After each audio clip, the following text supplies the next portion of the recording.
আসসালামু আলাইকুম ওয়া রাহমাতুল্লাহ। মেরাজের রাত্রিতে আল্লাহ রব্বুল আলামিন মুহাম্মাদুর রাসূলুল্লাহ সাল্লাল্লাহু আলাইহি ওয়াসাল্লামকে স্বাগত জানানোর জন্য ফেরেশতাদের আদেশ করলেন, হে ফেরেশতাগণ, আজকে রাতে আমার তাসবিহ পড়া বন্ধ করে দাও, আমার হামদ পড়া বন্ধ করো, আজকে রাতে আমার বাধ্যতা ত্যাগ করো, আজকে রাতে জান্নাতুল ফেরদাউসকে পোশাক ও অলংকার দ্বারা সজ্জিত করো।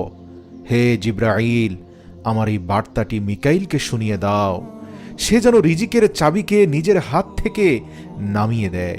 ইসরাফিলকে বলে দাও, সে কিছু সময়ের জন্য তার কাজকে বিরত রাখে। আজরাইলকে বলে দাও, সে যেন কিছু সময়ের জন্য রূহকে কবজ করা থেকে হাত উঠিয়ে নেয়। জান্নাতের ফেরেশতা রেজওয়ানকে বলে দাও, জান্নাতকে সুসজ্জিত করতে। মালিককে বলে দাও, সে যেন দোজখের দরজায় তালা লাগিয়ে দেয়। উন্মুক্ত রূহ যেগুলো বিচরণ করছে তাদেরকে বলে দাও, রাস্তা থেকে যেন সরে দাঁড়ায়, আর তারা যেন সকলে জান্নাতের মহলের ছাদের উপর দাঁড়িয়ে থাকে। জান্নাতের ছাদের উপর এমনভাবে খাড়া হয়ে যাও যাতে করে এটি বোঝা যায় যে তোমরা রব্বে কারীমের হাবিবের জন্য অপেক্ষা করছো। সুবহানাল্লাহ। মাশরিক থেকে মাগরিব পর্যন্ত যতগুলো কবর আছে তাদের কবর থেকে সাময়িক সময়ের জন্য আযাব তুলে নাও। আজকের রাত শবে মেরাজ আমার মাহবুব হযরত মুহাম্মদ মুস্তাফা সাল্লাল্লাহু আলাইহি ওয়াসাল্লামকে স্বাগত জানানোর জন্য তৈরি হয়ে যাও। আল্লাহু আকবার। রব্বে ইলাহির হুকুমে চোখের পলকে সব কিছু পরিবর্তন হয়ে যায়। রব্বুল আলামিনের হুকুম হলো, হে জিব্রাইল, নিজের সাথে করে ৭০,০০০ ফেরেশতা নিয়ে যাও। আল্লাহ পাকের হুকুম শোনামাত্র জিব্রাইল আলাইহিসসালাম জান্নাতে চলে গেলেন এবং একটি বাহনের ব্যবস্থা করলেন, যেটি আজ পর্যন্ত না কোনো শাহেনশার ভাগ্যে জুটেছে, আর না তো কেউ কোনোদিন চিন্তা করেছে বা কোনো মানবচক্ষু কোনোদিন দেখেছে।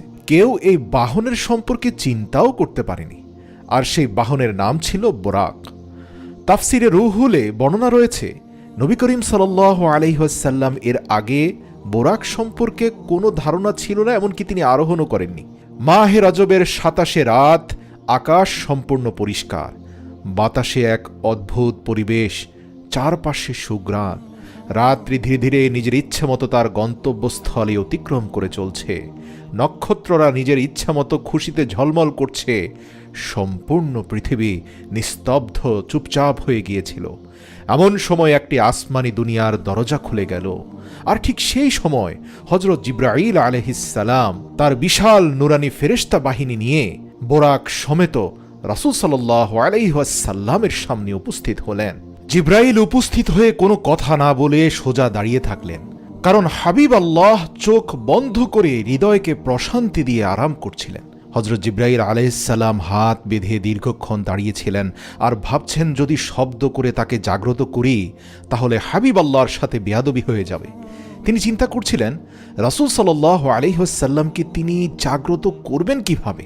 আর ঠিক সেই সময় আরশ মুআল্লামা থেকে হুকুম নাজিল হলো, হে জিব্রাইল, তুমি আমার মাহবুবের কদম মোবারকে চুমু দিয়ে দাও, যাতে করে তোমার মুখের ঠান্ডা স্পর্শে আমার মাহবুবের চোখ খুলে যায়। আল্লাহু আকবার। তারপর জিব্রাইল আলাইহিসসালাম এগিয়ে গেলেন এবং নিজের ঠোঁট রাসূল সাল্লাল্লাহু আলাইহি ওয়াসাল্লামের পা মোবারকে স্পর্শ করলেন। এই দৃশ্য কতই না সুন্দর ছিল।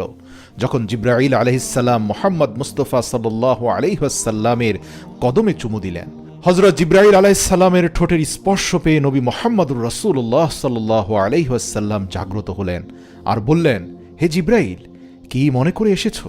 তখন জিব্রাইল আলাইহিসসালাম বললেন, ইয়া রাসূলুল্লাহ, ইয়া হাবিব আল্লাহ, আল্লাহ রব্বুল আলামিনের অনেকগুলো হুকুম নিয়ে আজ আপনার কাছে হাজির হয়েছি। ইয়া রাসূলুল্লাহ, আপনি দেখতে পাচ্ছেন আমার পিছনে বিশাল নুরানি ফেরেশতাদের বাহিনী। আল্লাহ রব্বুল আলামিন আপনার সাক্ষাৎ করার জন্য উদ্বিগ্ন হয়ে পড়েছেন। আপনি আপনার তাশরিফ নিয়ে চলুন। এই জমিন থেকে আসমান পর্যন্ত সমস্ত মাখলুকাত অধীর অপেক্ষায় হাত বেঁধে দাঁড়িয়ে আছে। ইয়া হাবিব আল্লাহ, শুধুমাত্র আপনাকে এক নজর দেখার জন্য, স্বাগত জানানোর জন্য তারা অপেক্ষমান। আর এই কথাটি মেরাজে নবুয়াতে বর্ণনা করা আছে। তারপর রাসূল সাল্লাল্লাহু আলাইহি ওয়াসাল্লাম সফরের জন্য প্রস্তুতি নিতে শুরু করলেন। আর এমনই সময় হযরত জিব্রাইল আলাইহিসসালাম রাসূল সাল্লাল্লাহু আলাইহি ওয়াসাল্লামের শরীরকে কুদরতি হাত দিয়ে দুভাগে বিভক্ত করলেন এবং ভেতরটা ধুয়ে পরিষ্কার করে দিলেন। রাসূল সাল্লাল্লাহু আলাইহি সাল্লাম হাদিসে ইরশাদ করেন, আমার কাছে ফেরেশতা আসলো এবং আমার বুক দুই ভাগে বিভক্ত করলো। তারপর আমার হৃদয়কে বের করা হলো এবং আমার কাছে একটি স্বর্ণের পেয়ালা নিয়ে আসা হলো, আর যেটি ঈমান এবং হিকমত দ্বারা পরিপূর্ণ ছিল। তারপর আমার হৃদয়কে সেটি দ্বারা ধৌত করা হলো এবং যার ফলে আমার হৃদয় ঈমান এবং হিকমতে পরিপূর্ণ হয়ে গেল। সুবহানাল্লাহ। এবং তারপর সেটিকে তার নিজস্ব স্থানে আগের ন্যায় বসিয়ে দেওয়া হলো। এটি বুখারী শরীফে এসেছে, কিন্তু মুসলিম শরীফে বলা হয়েছে হযরত জিবরাইল আলাইহিস সালাম আমার সিনাকে চিরে দুই ভাগ করলেন, তারপর আমার হৃদয়কে বের করে সেটিকে জমজমের পানি দ্বারা ধৌত করলেন, পরবর্তীতে সেটিকে আবার তার নিজস্ব স্থানে রেখে বন্ধ করে দিলেন। ফাতাহুল বারিতে উল্লেখ আছে, হযরত ইব্রাহিম আলাইহিস সালাম বলেন, এই হৃদয় সমস্ত রকম জিনিস থেকে পবিত্র। যার দুটো চোখ আছে তারা এটা দেখে থাকে, যার দুটো কান আছে তারা এটা শুনে থাকে। রাসূলের হৃদয়কে বের করে ধুয়ে পরিষ্কার করাতে অনেক শিক্ষা লুকিয়ে আছে, যার মধ্যে একটি হিকমত এই রকম যে এটি করার ফলে কিছু ঐশ্বরিক শক্তি যুক্ত হয়ে যায় এবং যাতে করে রব্বে ইলাহির দিদার করতে কোনো সমস্যা না হয়। আল্লাহর রাসূলকে আধ্যাত্মিকতার চূড়ান্ত লেভেলে পৌঁছানোর জন্য এক বিশেষ প্রস্তুতি হচ্ছে এটি। এরপর রাসূলুল্লাহ সাল্লাল্লাহু আলাইহি ওয়াসাল্লামের মাথা মোবারকে নুরানি পাগড়ি বাঁধা হলো। আল্লামা কাশবী রাহমাতুল্লাহি আলাইহি বলেন, শবে মেরাজে হুজুরে আকরাম সাল্লাল্লাহু আলাইহি ওয়াসাল্লামের মাথা মোবারকে যে ইমামা শরীফ পরানো হয়েছিল, সেই ইমামা বা পাগড়িকে হযরত আদম আলাইহিস সালামের জন্মের থেকেও ৭,০০০ বছর আগে তৈরি করা হয়েছিল। ৪০,০০০ নুরানি ফেরেশতা এর সম্মান এবং দেখভাল করার জন্য চারপাশে দাঁড়িয়ে থাকত। তারপর হযরত জিবরাইল আলাইহিস সালাম রাসূল সাল্লাল্লাহু আলাইহি ওয়াসাল্লামকে নূরের একটি চাদর পরালেন। মেরাজে নবুয়াতে এই কথাটি উল্লেখ আছে যে হুজুরে আকরাম সাল্লাল্লাহু আলাইহি ওয়াসাল্লাম বোরাকের কথা বর্ণনা করতে গিয়ে ইরশাদ করলেন যে তার কাঁধ শুধু মণিমুক্তার মতো জ্বলজ্বল করছিল, তার পায়ে যেন বিদ্যুৎ চমকাচ্ছিল, গর্দান রুবি দ্বারা সাজানো হয়েছিল আর তার উপর বেহেশতি পশম ছিল, তার কপালে লা ইলাহা ইল্লাল্লাহু মুহাম্মাদুর রাসূলুল্লাহ সাল্লাল্লাহু আলাইহি ওয়াসাল্লাম লেখা ছিল। এমনই করে কিছু সময় পর সেই সময়টি চলে আসলো যখন মুহাম্মদ সাল্লাল্লাহু আলাইহি ওয়াসাল্লাম বোরাকের উপর বসে গেলেন।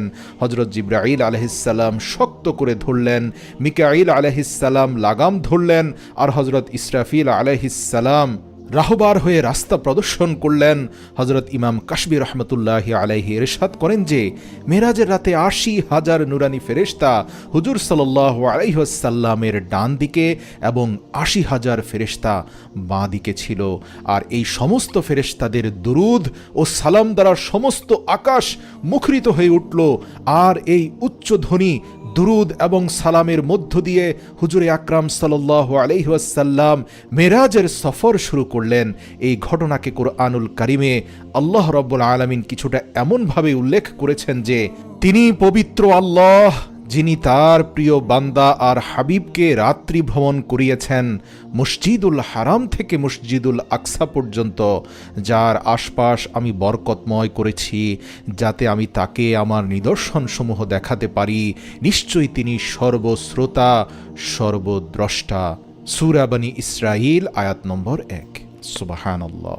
আল্লাহ রাসূল সাল্লাল্লাহু আলাইহি ওয়াসাল্লাম খুবই শান ও শওকতে মসজিদে আকসার দিকে রওনা হলেন। এ সময়টি কেমন সময় ছিল?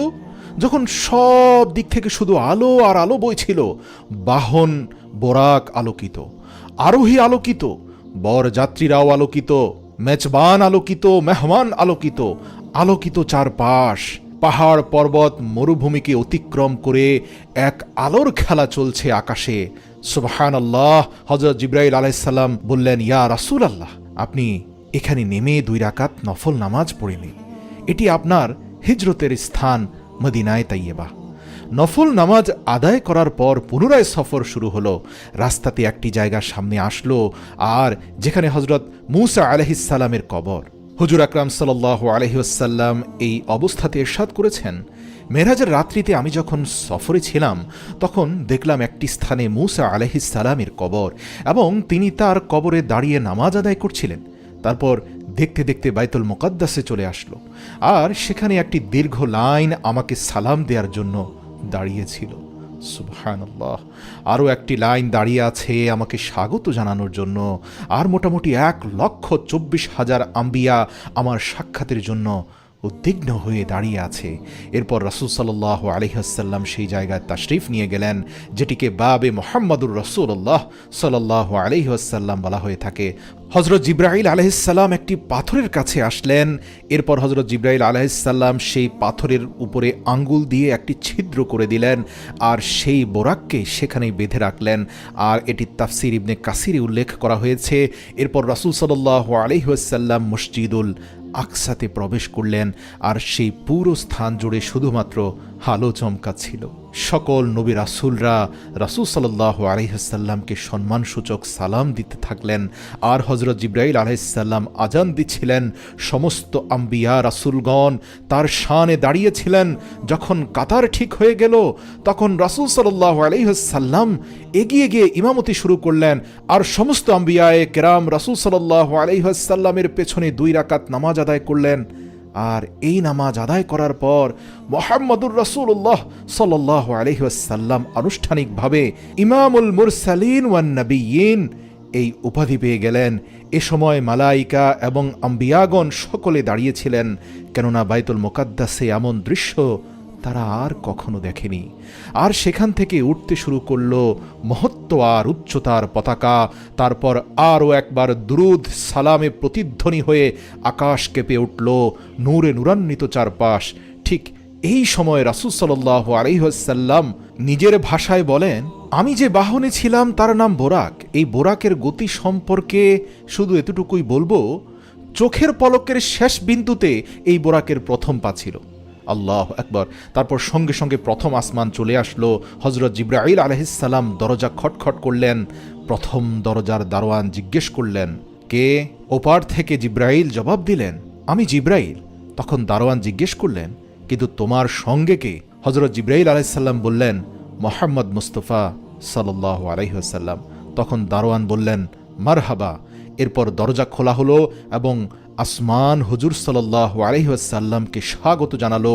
দ্বিতীয় আসমানে হযরত ঈসা আলাইহিস সালাম এবং হযরত ইয়াহইয়া আলাইহিস সালামের সাথে হুজুর সাল্লাল্লাহু আলাইহি ওয়াসাল্লামের সাক্ষাৎ হলো। তৃতীয় আসমানে হযরত ইউসুফ আলাইহিস সালাম স্বাগত জানালেন।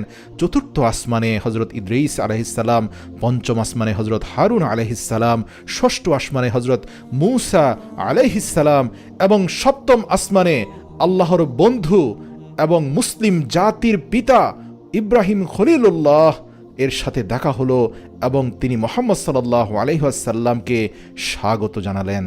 সুবহানাল্লাহ, আল্লাহু আকবার।